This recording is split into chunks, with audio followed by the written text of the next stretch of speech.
Ar tu nori gyventi dar 20 metų, taip kaip gyveni dabar?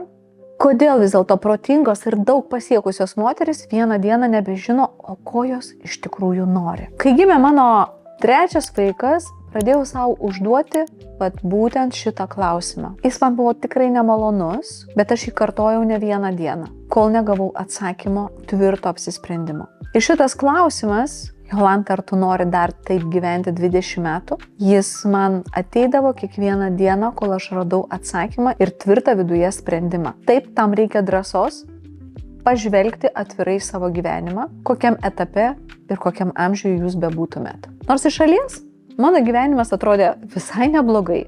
Turėjau darbą, papildomus projektus, didelę šeimą, 3 vaikus, sveika, graži, laiminga, nebuvo taip, kad kažko labai trūktų ar kad gyvenimas būtų tikrai labai sunkus. Taip, turėjau auklę, taip teko suktis, bet tai buvo tikrai viskas pakankamai gerai. Tačiau kuo daugiau metų praėjo gimstant vaikams, tuo dažniau pradėjau savęs klausti, o kas bus toliau? O kaip aš norėčiau toliau? Ir jeigu nieko nekeisiu, kaip atrodys mano gyvenimas po 5, 10, 10 ar 20 metų? O ką keisti buvo? Nebuvo taip iki galo viskas tinkama, pakankama. Ir sunkiausia buvo ne tai, kad gyvenimas buvo blogas, ar ten kažkas netenkino, kažko trūko. Sunkiausia tai, kad jis buvo pakankamai geras. Va čia yra momentas. Kai žmogui labai būna blogai, jis ima ir keičia. Man prireikė 6 metų tam pokyčiui, nes nebuvo tai blogai, o pribręsti, pribrandinti, ryžtis pokyčiam buvo daug sunkiau, negu būtų buvę visai prastai. Tačiau, kai viskas lyg ir gerai, mano atveju labai lengva buvo ilgai likti ten, kur buvau, nors ne iki galo tenkino savirealizacija, prasmė ir kiti dalykai. Įdomiausia tai, kad pirmi tokie klausimai, pirmą kartą jie man pradėjo į paviršių rodytis jau gimus pirmam vaikui. Tačiau jų buvimą, egzistavimą labai greitai nustelbdavo kasdienybė. Darbai, atsakomybės, rūpesčiai ir atrodydavo, kad dabar nelaikas galvoti apie save, apie savirealizaciją, ko aš noriu, nes reikėjo pasirūpinti iš tikrųjų kitais. Tai praėjo 1 metai, 2 metai, tada gimė 2 vaikas, 3 vaikas ir tik po 3 vaiko supratau, kad nuo savęs negaliu pabėgti.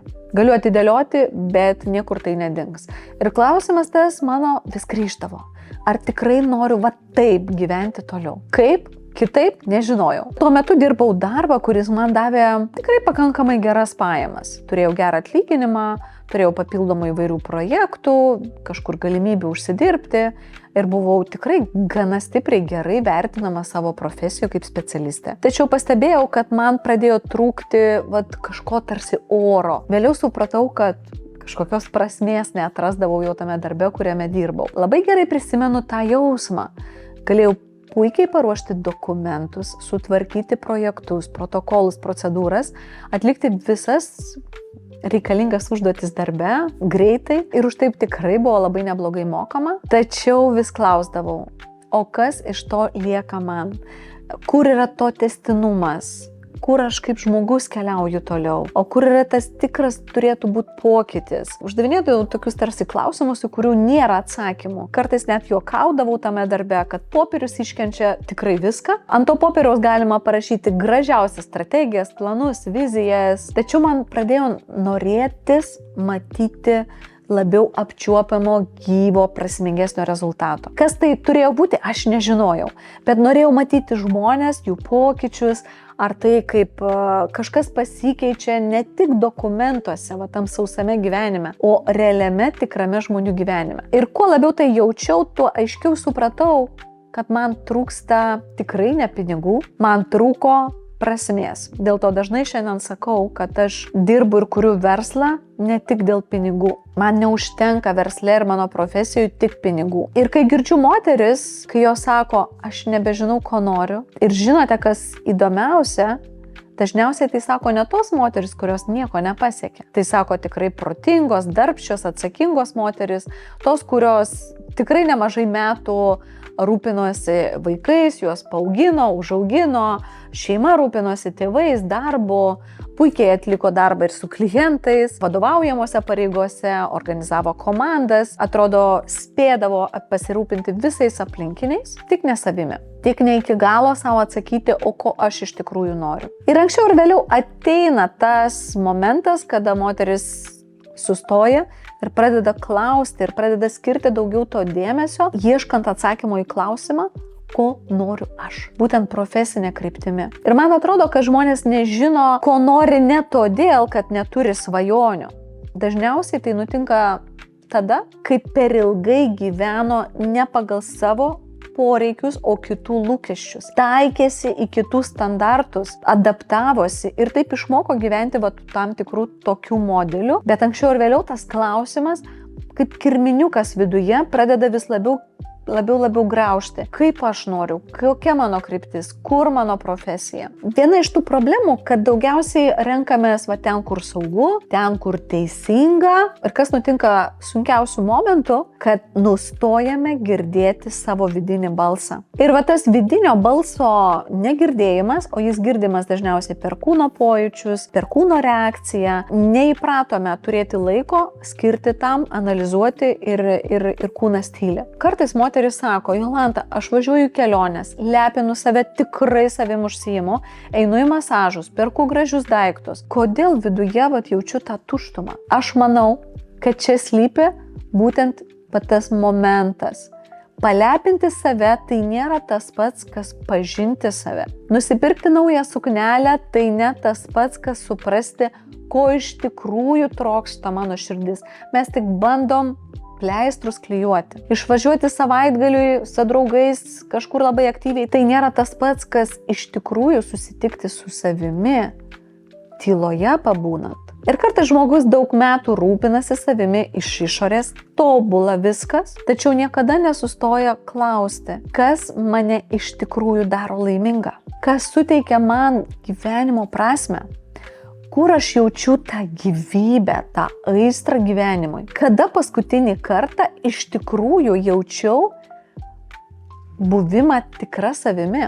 Ir dabar truputėlį apie save atvirai, mane nuo pokyčių ilgiausiai laikė nežinių kažkokių patirties ar galimybių trūkumas, mane laikė neapsisprendimas. Tas toks, ar tikrai apie mane, ar tikrai čia aš? Tas vidinis laukimas, kad gal viskas kažkaip išsispręs savaime.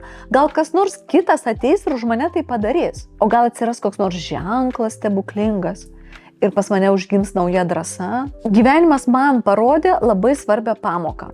Aiškumas dažniausiai neateina prieš darant, atvirkščiai. Aiškumas vidinis ateina tada, kai tu darai, kai pradedi eiti, bandyti, ieškoti, klysti, mokytis, tada po truputį, labai po truputį pradedi geriau suprasti save.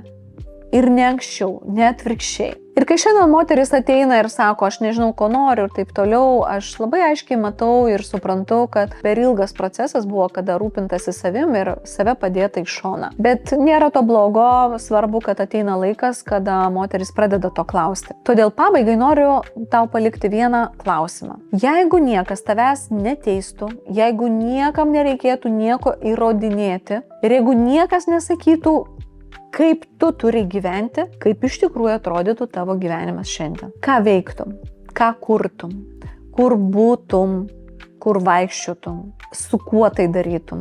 Ir svarbiausia, kokia tu būtum, kaip jaustumės kaip asmenybė viduje. Nes labai dažnai atsakymas į klausimą, ko aš noriu, prasideda ne nuo kokio nors plano, tikslo, dalykėlių, projektėlių ar kokios tai strategijos. Jis prasideda nuo to gilaus leidimo išgirsti save. Tam aš paruošiau atskirą vaizdo įrašą, pakviesiu tave sudalyvauti praktikoje. Ta praktika vadinasi Pamatyk savo ateitį. Viskas yra orientuota, kad mokytumės turėti savo geriausią draugą, savo kūną, kuris tau sufleruos ir pasakys ir nuves ten, kur bus daugiau pilnatvės, daugiau aiškumo, daugiau tos prasmės. Tos praktikos metu tai bus vizualizacija, kuri padės trumpam nutildinti visą aplinkui triukšmą ir išdrįsti, prisiliesti, susitikti su savo ta versija, kuri jau žino, kur tau reikia eiti. Jei kažkuri mintis jums surezonavo, spauskite like, prenumeruokite mano kanalą ir būtinai parašykite komentarą, ką jūs jautėte ir kas jums suskambėjo. Dėkoju, kad buvote kartu, pasimatysime kitose mano video, o galbūt mano meditacijose.